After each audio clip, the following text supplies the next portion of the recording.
This is Hidden Killers Week in Review. A look back at the most prolific stories of the week. Is Hidden Killers with Tony Brueski. Here now, Tony Brueski. There's something almost more chilling than the crime itself in many cases. What is it? A lot of times it's what happens after. The hours that follow, the blood, the screaming, the panic, when everything should stop, but somehow it doesn't. When someone who's just taken a life doesn't run, doesn't break down, doesn't even look shaken, they just go back to life. That's what sticks with people about Bryan Kohberger. Not just the crime, the horror that unfolded inside of that King Road house, but what came after. The footage. The white Hyundai Elantra caught on surveillance in the early hours, coasting through the quiet Moscow streets. The same car, prosecutors say, seen circling in the neighborhood again and again, headlights off, like a ghost rehearsing its own escape. And then hours later, daylight. Kohberger walking through a Costco, calm, alone, browsing, as if he hadn't just driven away from one of the most brutal crime scenes in Idaho history. No running, no panic, no visible guilt. Just a man moving through aisles.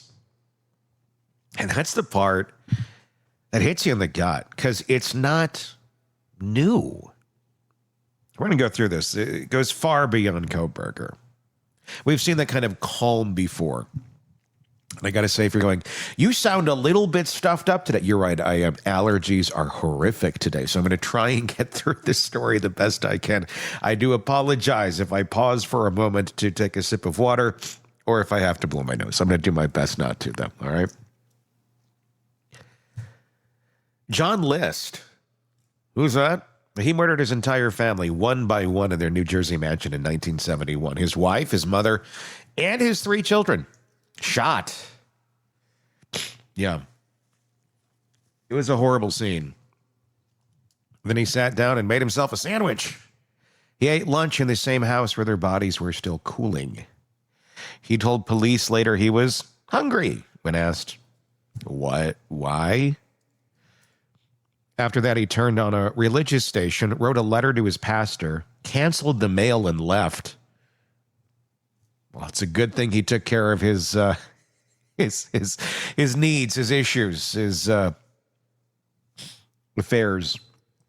He didn't hide in panic. He planned. He tidied up. He methodically shut down the world around him like a man closing a business for the weekend. And then he vanished for 18 years.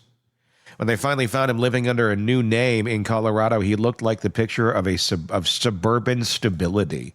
Job, church, neighbors who said he was polite, quiet, and ordinary. That word, ordinary, keeps coming up in cases like these. That's what people always say. He seems so normal. He was just like anyone else. Now that's the trick. That's the performance. Or is it a performance? Or is it just as scary as it seems that they can go and perform such horrible deeds and walk away, pick up a McChicken off the dollar menu, and go on their way? Go watch the game.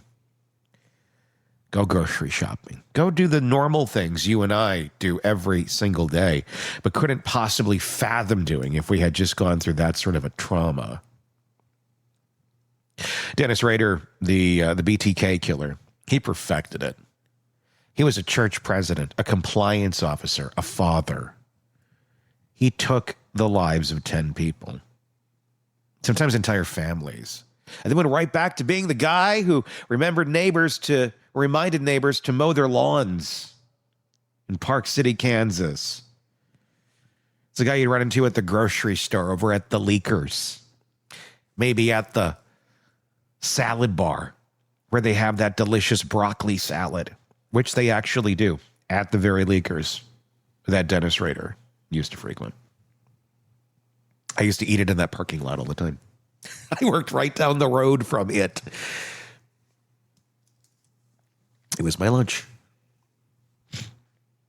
I didn't realize the story or how it was all connected until many years later. In April of 1985, he was a Boy Scout, or he was at a Boy Scout camp with his son. In the middle of the night, he told the troops he wasn't feeling well, slipped away, drove to his neighbor's house, and strangled her to death. Then he cleaned up, hid the body, drove back to camp, and flipped pancakes for the kids the next morning. Dad. The next time you hear the phrase, pillar of the community, remember that image. A man cooking breakfast for children hours after killing. And the thing is, he didn't feel like he was pretending.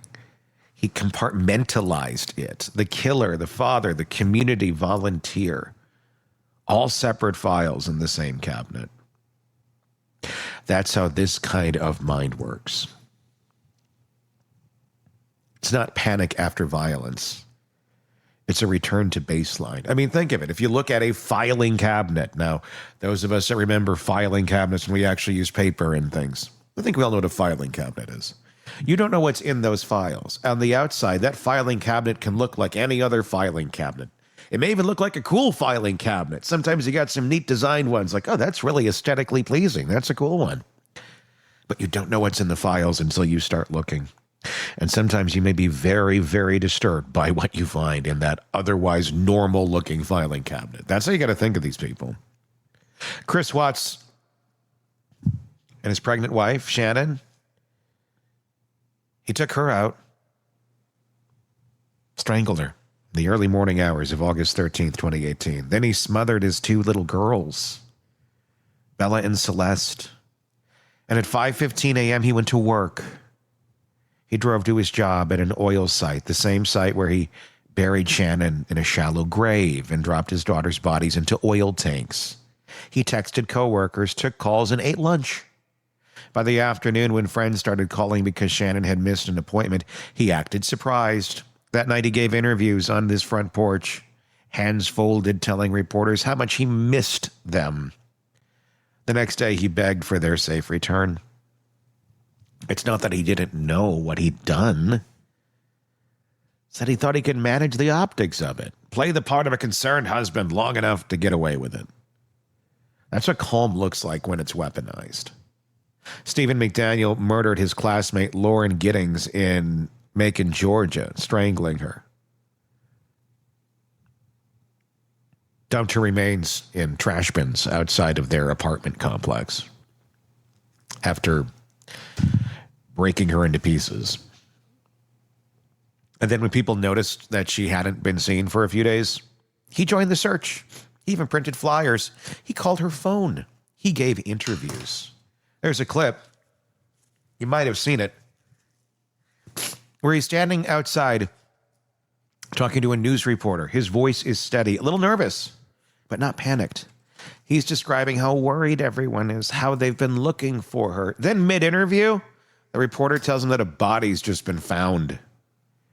His face freezes and his eyes widen, and for a split second, the mask cracks. It's one of the most haunting moments ever caught on local news. The realization hitting him in real time that the story he'd been performing just ended and that the real one was about to begin. Up until that exact moment, he was convincing. He was the worried friend, the helpful neighbor, the kind of guy you'd never expect. Which is exactly why it worked. Colonel Russell Williams was one of Canada's most respected military officers, a base commander, a pilot trusted with flying the Prime Minister, and he was also a predator. He broke into homes, stole women's underwear, took photographs of himself wearing them. Then he escalated, kidnapping, assaulting, and unaliving. After taking the life of corporate Marine France Camo, one of his own subordinates, he attended a charity fundraiser on base, the kind where officers get fake arrested to raise money. There's a photo of him that day, handcuffed, grinning. 2 days after taking a life, he was pretending to be arrested for laughs and charity. It's not irony. That, my friends, is pathology. He lived a double life so complete that even his closest colleagues had no idea they were saluting a murderer. He'd kill at night, then iron his uniform and meet with politicians by morning. The same precision that made him a trusted officer made him a terrifying predator. That's what this calmness really is. It's control, a desire to manage every narrative, every expression, every trace. And you don't need to do that using extreme measures or being crazy seeming to the public.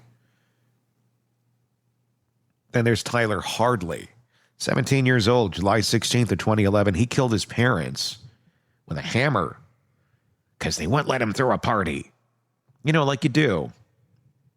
He then hid their bodies, cleaned up the blood, and by that night, there it was. The party.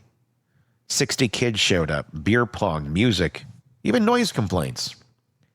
He used his parents' debit card to buy alcohol and snacks. At one point during the night, he pulled his best friend aside and said, "I killed my parents." The friend didn't believe him until Tyler opened the door to the master bedroom. There they were, covered in towels, hidden beneath piles of stuff, and his friend took a selfie with them before leaving to call police.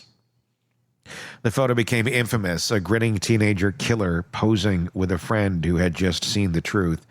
And everyone else in that house kept drinking, laughing, partying, oblivious to what was actually in that bedroom. Again, not a metaphor for denial. If that's not, I don't know what is. Susan Smith rolled her car into a lake with her 2 little boys inside. Then she called police and said they'd been carjacked by a stranger. She went on national television. She cried. She begged the fictional man to bring my babies home. The country watched heartbroken, a mother pleading for her children, except it was all a lie. She'd already taken their lives. For 9 days, she played the role of victim, giving interviews, holding vigils, hugging supporters. When investigators finally confronted her with the inconsistencies in her story, she confessed. The world turned on her overnight. The image of that weeping mother, crocodile tears under TV lights, became a cultural shorthand for deception. That's what makes these cases so powerful. It's not just the crime, it's the act after the act. The way they wear empathy like a costume. And Ian Huntley in England, 2002. 2 10-year-old girls, Holly Wells and Jessica Chapman, vanished after visiting his home. He was a school caretaker, friendly, trustworthy, dating a teacher's assistant. He took both of their lives. Then he joined the search. He gave interviews to the press, told reporters how helpful he'd been, how he'd likely been the last to see them alive. He stood on camera describing their smiles, pretending to care, all while knowing exactly where their bodies were. Kept it up for nearly 2 weeks. That calmness, that composure, wasn't guilt, it was pride. He was controlling the narrative. He liked being part of the story. When police finally found evidence linking him to their death, that confidence evaporated. But until that point, he looked like every other well-meaning neighbor volunteering to help. And that's the horror of it. Sometimes the killer is the guy handing out the flyers. When you start to see the pattern, you realize this calm after chaos isn't coincidence. It's not just evil trying to hide. It's evil trying to appear ordinary. There's something in the human brain, even in the most monstrous ones, that craves equilibrium. They can destroy, mutilate, devastate, and then feel compelled to restore order, at least on the surface, to make the world look right again, even if they've made it irreparably wrong. John List turned on the radio to Christian hymns after taking out his family. Dennis Rader made breakfast for kids. Chris Watts went to work. Bryan Kohberger went to Costco. It's all the same psychological rhythm. The act, the cleanup, the calm. Think about that for a second. When we picture these people, we imagine mania, frenzy, guilt. But real evil's quiet. It's calculated, doesn't twitch. It smiles for cameras. It holds down jobs. It hosts barbecues. That's what makes it so hard to see. Because it looks like stability. When you look back at that footage of Kohberger walking through Costco, hands in his pockets, holding that bottle of water, expression neutral. You see him in the grocery store, looking around, like, what's for dinner? It hits a nerve because it looks like everyone else. The only difference is he already knew. He knew what he'd done, and he knew no one around him did. That's the dark allure of normal for these people. It's camouflage. It's power. It's the ability to blend in while the rest of the world scrambles for answers and you have them. That's why they're doing this. That's why this takes place. And that's why the calm isn't just eerie, it's dangerous. We like to think we'd notice something, a crack in the voice, a look in the eye, but the truth is most of us wouldn't. We're trained to see guilt as panic. We expect shaking hands, heavy breathing, visible remorse. We don't expect someone to be eating lunch next to a body or cooking breakfast after strangling a neighbor. You're telling a reporter they're just so worried when they already know the ending. We see it time and time again, though. We mistake composure for innocence. We see calm, and we assume conscience. But calm doesn't mean conscience. It can just as easily mean control. And that's what ties them all together, from Kohberger to Rader to List to Smith. They weren't just trying to hide the crime. They were maintaining the performance of normal. Every smile, every errand, every interview, every step back into the world was a test, a rehearsal of their ability to stay unseen, to see if they could still pass as human after crossing that line. Most of them did, for a while. And that's the part that sticks with you long after the trials, the documentaries, the prison interviews fade away. Not the violence itself, but the quiet that followed it, the calm after catastrophe. The idea that some people don't look like killers. They look like us. They look calmer. If you think you know what evil looks like, think again, because sometimes it doesn't rage. It shops. It smiles. It goes to work. It sleeps well. Evil doesn't always come crashing through the door. Sometimes it just walks past you in an aisle, pushing the cart eyes forward like nothing ever happened. Have fun at the grocery store today. Let me know your thoughts in the comments section on YouTube, if that's where you're at. If not, search Hidden Killers with Tony Brueski to find us there. Love to get your thoughts on this and the many stories that we follow for you right here. I'm going to go take some more allergy medicine. Thanks for joining us. Looking forward to that feedback. Please hit subscribe. I'm Tony Brueski. We'll talk again real soon. Want more on this case and others? Then press subscribe now and don't miss a moment of true crime coverage from Tony Brueski and the Hidden Killers podcast.